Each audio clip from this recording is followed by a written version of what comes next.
NIO ES8 bu Xitoyning NIO avtogigantining flagman elektr krossoveri bo'lib, kompaniyaning birinchi ommaviy modeli hisoblanadi.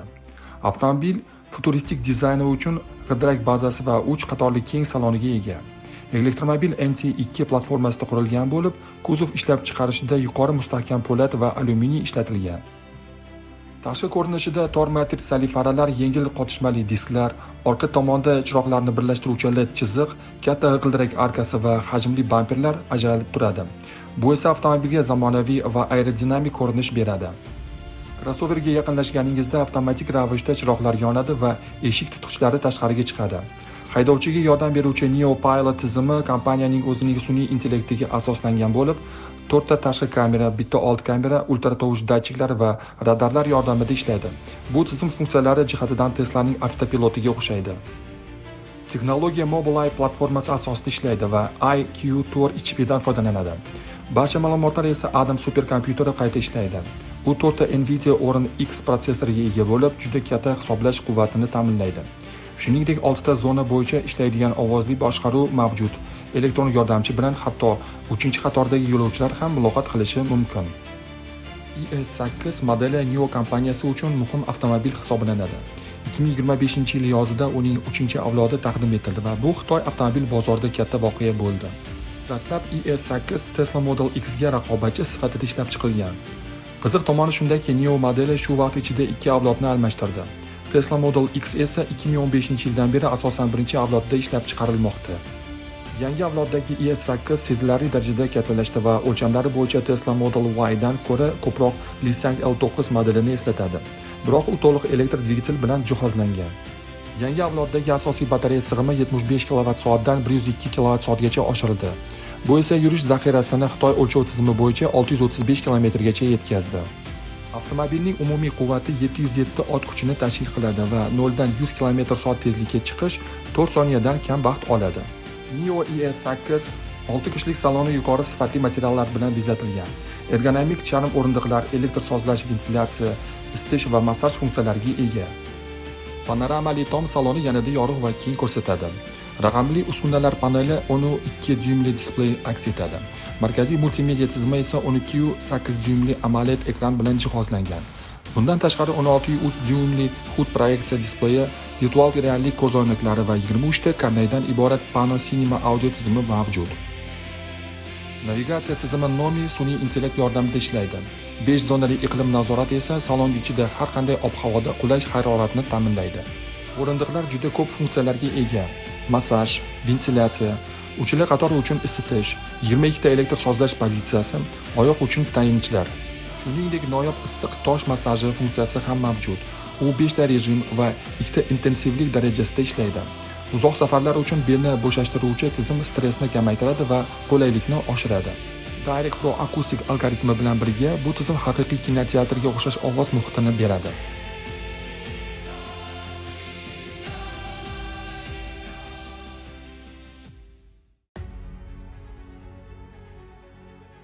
Xitoyning JAC avtomobil ishlab chiqaruvchisi Huawei bilan hamkorlikda yangi yirik biznes-klass sedani Hiptek A800 modelini taqdim etdi. Hiptek A800 premium segmentga mansub sedan bo'lib, unda asosiy e'tibor zamonaviy texnologiyalar va komfortga qaratilgan. Model fastback uslubidagi dizaynga ega bo'lib, bagaj qismida sportcha ko'rinish beruvchi daktil shaklidagi kichik spoiler mavjud.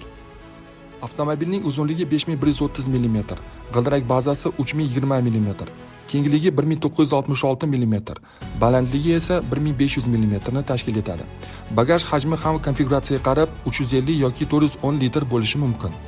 Tashqi dizaynda 2 qavatli old faralar, katta old bamper va yagona chiziq ko'rinishidagi orqa fonarlar e'tiborni tortadi. Sedan ramkasiz eshiklar, yashirin chiqadigan eshik tutqichlari, 2 bo'lakli panoramik shisha tom va 20 dyumli g'ildiraklar bilan jihozlangan. Hiptek A800 ERV turidagi gibrid tizim bilan ishlaydi. Bu tizimda 1,5 litrli turbo benzin dvigatel faqat generator sifatida xizmat qiladi va elektromotorlarni quvvatlantiradi. Orqa g'ildiraklar bilan harakatlanadigan versiyalarda 272 ot kuchiga ega elektromotor o'rnatilgan.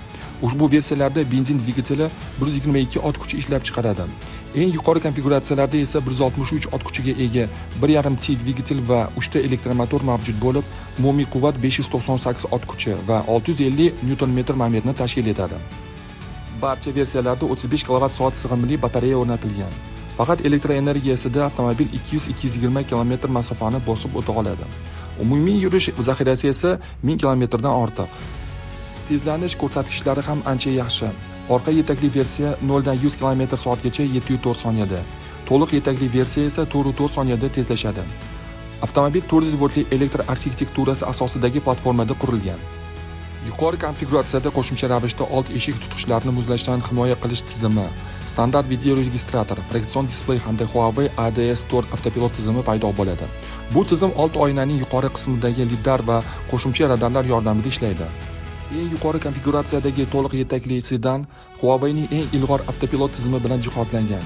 Bu tizim bir nechta lidar va 5 mm diapazonli radar yordamida ishlaydi. Bu esa avtonom haydashning aniqligi va xavfsizligini sezilarli darajada oshiradi. Qo'shimcha to'lov evaziga orqa qismidagi markaziy konsol ichida yashiriladigan buklanadigan stol ham buyurtma qilish mumkin. Salon ichida zamonaviy texnologiyalar ustunlik qiladi. Bu yerda 8/8 yoki 12,3 dyuymli raqamli panel, 15,6 dyuymli multimedia ekrani hamda 27 dyuymli katta proyeksion HUD displey mavjud. Multimedia tizimi Huawei'ning Harmony Space 5 operatsion tizimi asosida ishlaydi.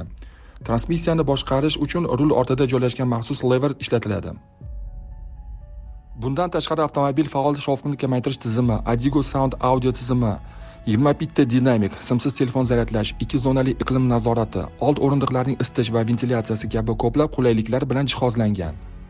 Orqa o'rindiqlar 2+1 transformatsiya tizimi orqali deyarli 4 o'rinli business class konfiguratsiyaga aylanishi mumkin. Maxsus tugma bosilganda orqa divanning markaziy qismi o'zgaradi va u yerda 7,9 dyuymli sensor ekran, telefon zaryadlash maydonchalari va yopiladigan kichik bo'lim paydo bo'ladi. Model 4 ta komplektatsiyada taklif etiladi va hatto bazaviy versiyada ham juda boy jihozlar ro'yxati mavjud.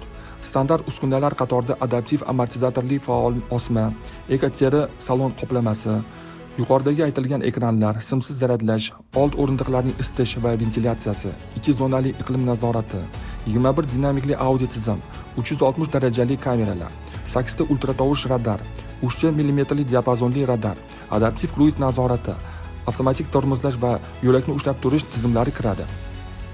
Shuningdek, yuqori versiyada pnevmatik osma, faralar o'rnatilgan proyektor, tabiiy charm salon, qo'shimcha simsiz zaryadlash joylari, isitish va sovutish funksiyalariga ega maxsus bo'lim, faol shovqin kamaytirish tizimi, haydovchi o'rindig'i va bosh suyanchig'iga joylashgan dinamiklar hamda barcha o'rindiqlar uchun isitish va massaj funksiyalari mavjud.